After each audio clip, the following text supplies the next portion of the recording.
Good morning po mga kabeng-beng sa mapagpalang araw po. So another manlapat hammer frame type na naman po ang ating susubukan for today. So ito napaka-pogi po ng ating unit mga kabeng-beng. Gawa ng ating original maker manlapat na si Tatang Esteng manlapat po. Ayan. So yung ating unit po is 24 inches long barrel, long tank na po. Powerize na po pala yung unit. Kahit long tank siya 15 to 17 shots lamang po dahil naka-powerize na mga kabeng-beng. So yung ating unit ay ginagamitan lang natin siya ng single cock dahil napakalakas na po. Pero 2 cock po ito mga kabeng-beng, no?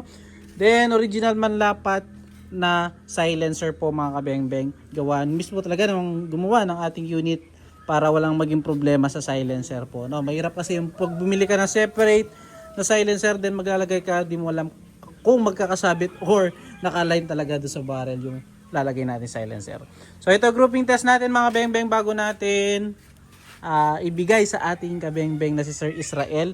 So actually pumunta na, malapit na. So video lang natin na mabilis yung unit niya mga beng-beng. So gagamitin natin pellets. Meter pellets po. Ayan. Unresized and sorted straight from the box ng mga bala. So ayan po. Subukan po natin, no? Grouping test natin. First shot po tayo.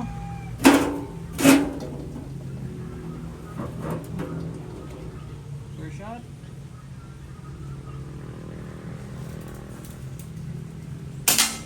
First shot.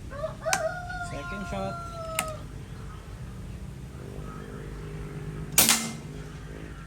Third shot. Pangatlo po.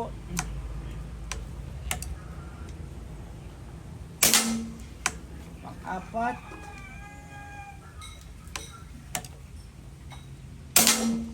Pang-lima.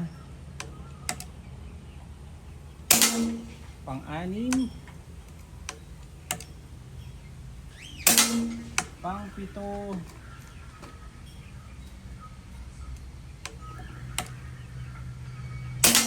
Pang-walo.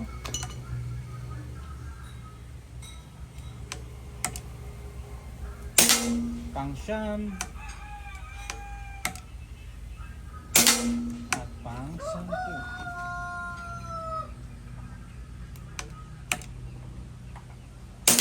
So yun sir, 10 shots Sir Israel. So sir, salamat po sa tiwala, no. Yan po ang ating unit. Nakita nyo naman sir, napakagandang tumama.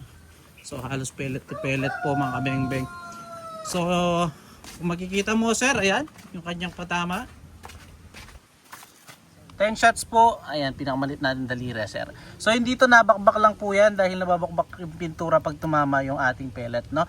So nakita nyo na sir, okay na okay tumama. So salamat po Sir Israel, hintayin ko na lamang po kayo. Again, ito mga nabakbak na pellet lang yan pag tumama yung ano, no, ating pellet. So again mga beng-beng, peace out po.